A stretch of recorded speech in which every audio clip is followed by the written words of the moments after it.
Olá, meus queridos, estamos de volta. Eu sei que você não saiu da sua cadeira ou só deu um pause, pegou um cafezinho e voltou. Vamos dar sequência aqui para resolução de alguns exercícios com relação à lei dos crimes ambientais, ok? Na verdade, pessoal, qual é a incidência de cobrança desse tema? Lei seca, sem posicionamento doutrinador nenhum. Memorização pura e simples, tá? Então, olha lá, vamos começar. Questão de 2016. Então, olha lá. Em relação à lei dos crimes ambientais, é correto afirmar. Letra A. Não é crime de abate de animal quando realizado em estado de necessidade para saciar a fome do agente e sua família. Então, aqui está pedindo a alternativa correta. De cara, já é a alternativa A.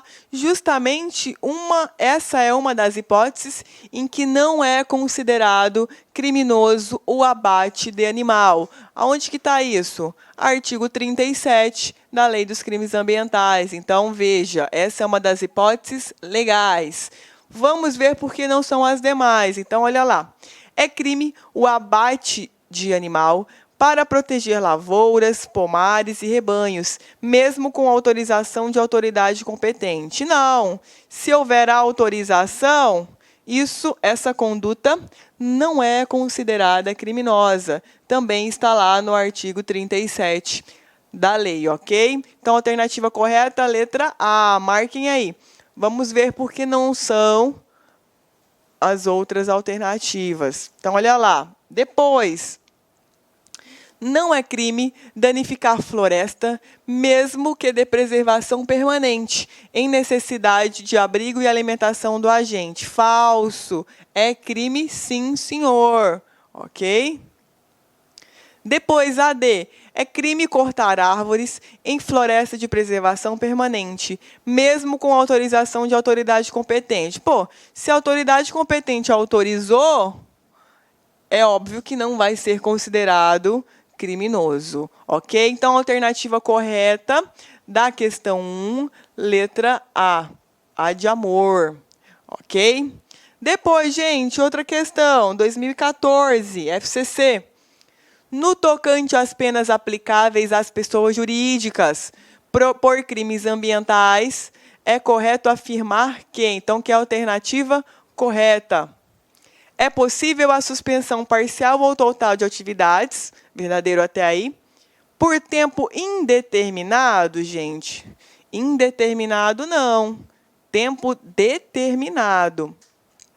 São autônomas e substitutivas? Não. Substitutivas não, são autônomas, cumulativas, alternativas. Lembra?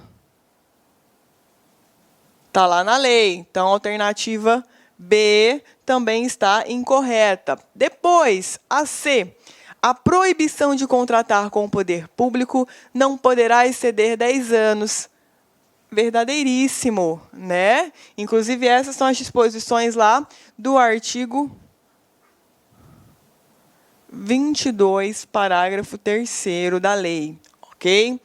Então, alternativa correta, C de cavalo. Depois, vamos ver as outras. Só podem ser aplicadas cumulativamente. Falso. Cumulativamente, alternadamente e de forma autônoma. Ok? Então, veja. Só não. Falso. E a multa deverá ser aplicada em salários mínimos. Falso. A lei não menciona salários mínimos. Não tem nada na lei falando sobre salários mínimos, nada. Em valor de fixação em salários mínimos, não existe isso na lei, tá? Então, coloquei até, tem uma outra questão que aborda um tema que nós não vimos na aula, mas para ficar mais dinâmico, eu preferi abordar na resolução de questões. Por isso, é importante que você fique para a resolução de questões também, porque tem algumas coisinhas, algumas arestas que a gente acaba aparando aqui na aula. Tá? Então, veja a alternativa correta, C de cavalo. Com relação a salários mínimos, a lei ela não fala nada, não vincula nada com o salário mínimo, ok, pessoal? Então, a alternativa correta da questão 2, C de cavalo, beleza?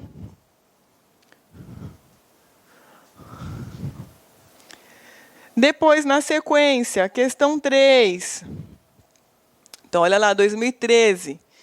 Dentre as circunstâncias que agravam a pena nos crimes ambientais, não se encontra. Então, que é a que está fora de agravantes, ou seja, vai listar as agravantes e uma delas não estão previstas lá no rol das agravantes, que são várias que nós estudamos. Então, veja, a conduta ser perpetrada em área urbana de assentamento humano ou sujeita a regime especial de uso. Isso daí é uma agravante. B. A conduta ser perpetrada em época de seca, inundação ou período defeso à fauna. Isso também é uma agravante. A questão que é aqui não é agravante. Depois, C.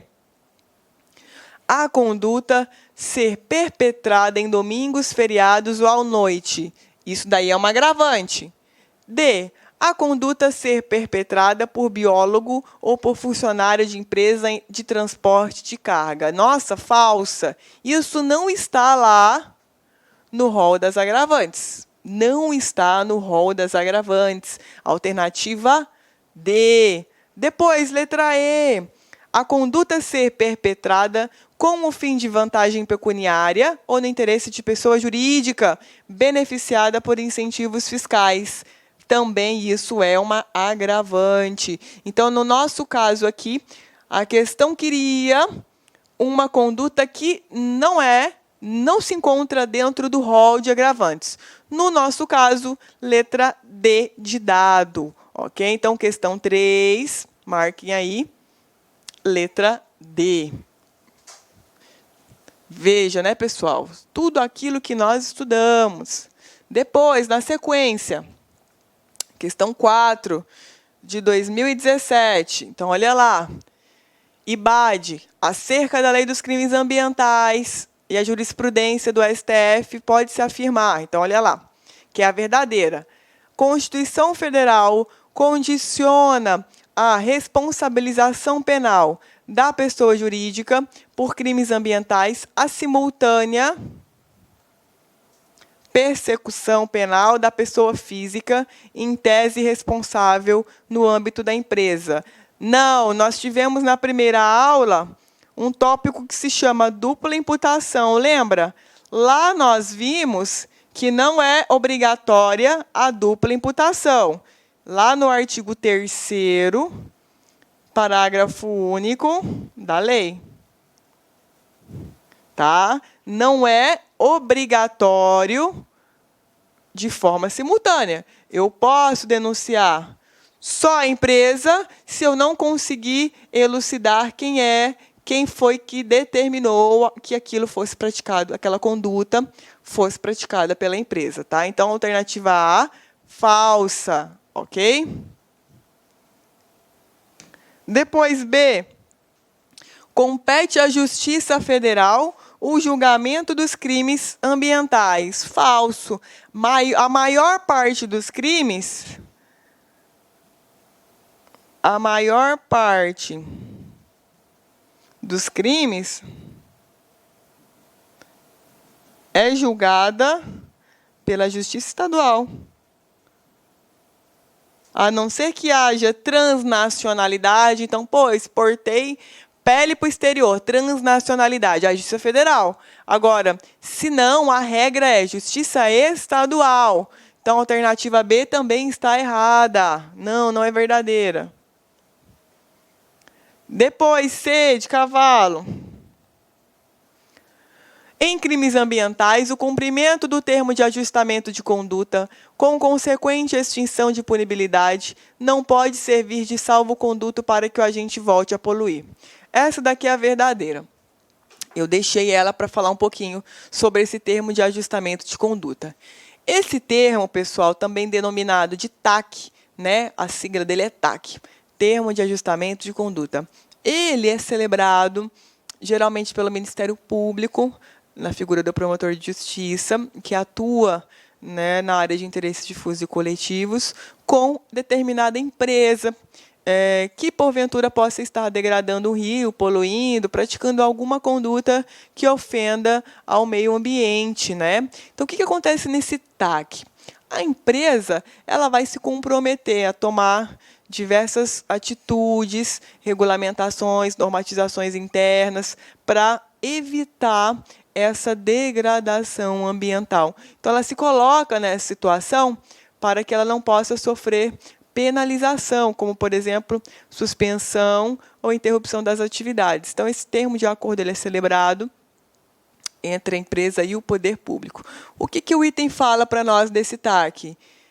Que não é porque a empresa celebrou o TAC que ela pode continuar degradando. Claro, então, se a empresa se compromete a não poluir o rio e assinou um TAC, ela não pode ir lá e poluir o rio, porque o TAC está assinado. Na verdade, o TAC determina, ela se compromete a não poluir o rio sob pena de responsabilização. Então, está completamente correto o raciocínio dessa assertiva, tá? Na verdade, o TAC não é uma autorização para que a empresa volte a poluir.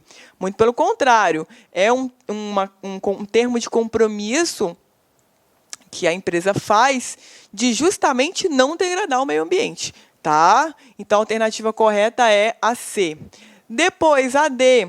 O crime de impedir o nascimento de nova vegetação se consuma instantaneamente. Não, não é um crime instantâneo, tá? É um crime material. Depois, letra E.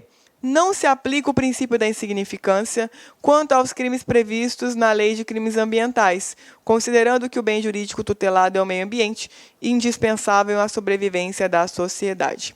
Sobre o princípio da insignificância, pessoal, eu tenho certeza que vocês já estudaram sobre ele em direito penal, mas ele é um princípio que, em razão da baixa lesividade, da mínima ofensividade da conduta, a pena, a pessoa não será responsabilizada criminalmente.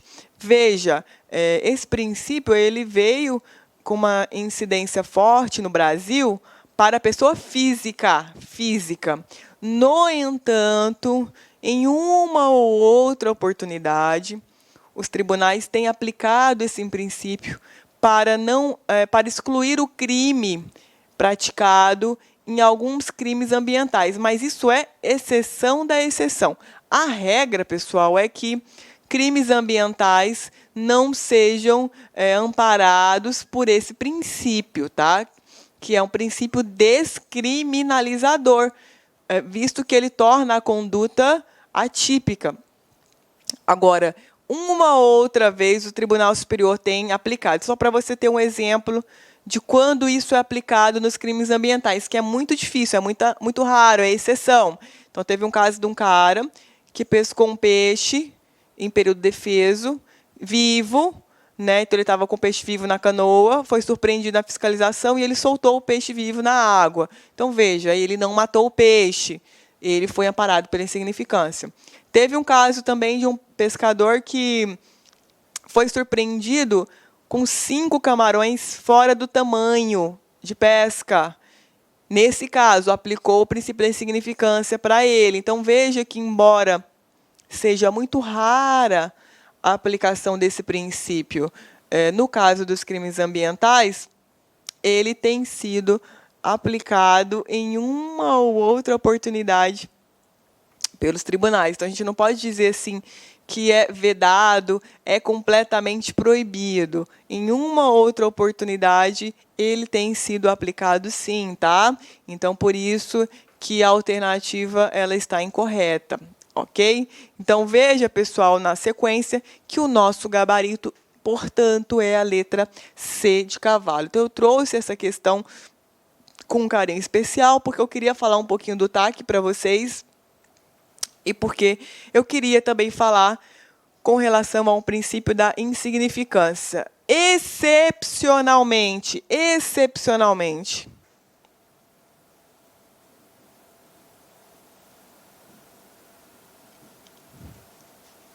aplica-se esse princípio, tá? Excepcionalmente aplica-se esse princípio. Excepcionalmente, mas aplica. Tudo bem, pessoal? Na sequência, gente, a última questão.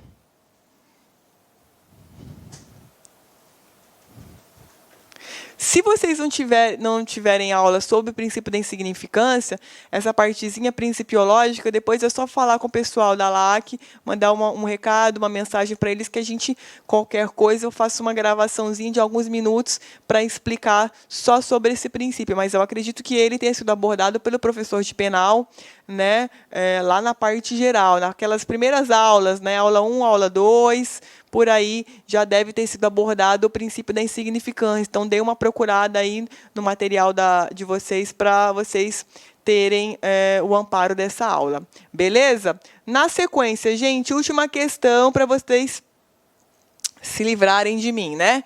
Então, olha lá, de 2014.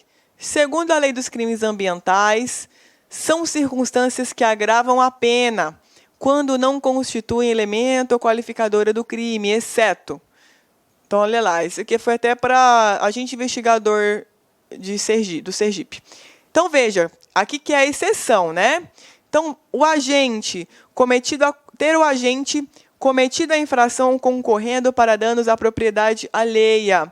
São circunstâncias que agravam a pena, beleza. Ter o agente cometido a infração atingindo áreas urbanas ou quaisquer assentamentos humanos. Também está dentro daquele rol lá amparado. Depois, lembrando que aqui que é a exceção. C. Ter o agente cometido a infração atingindo espécie ameaçada independentemente, olha essa palavra, né?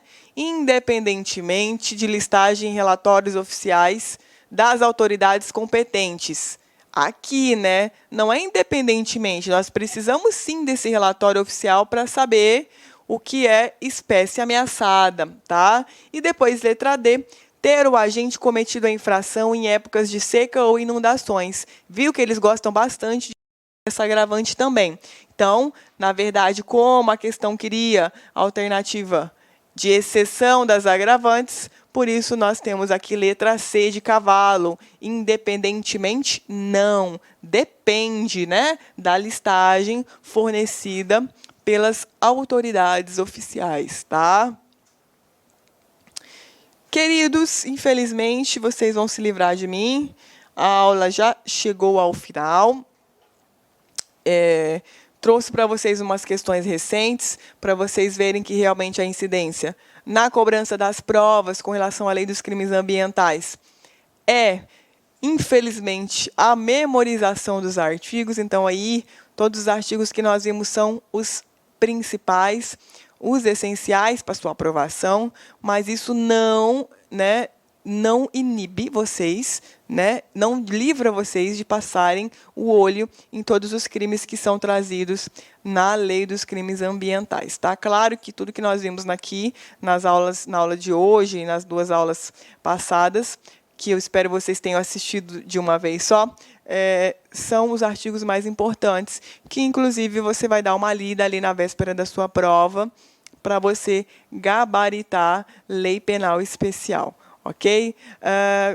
Espero que vocês tenham gostado, fiquem com Deus, permaneçam nesse caminho, a fila está andando e a sua hora vai chegar. Espero que vocês tenham gostado, muito obrigada e a gente se vê por aqui. Até mais. Clique like.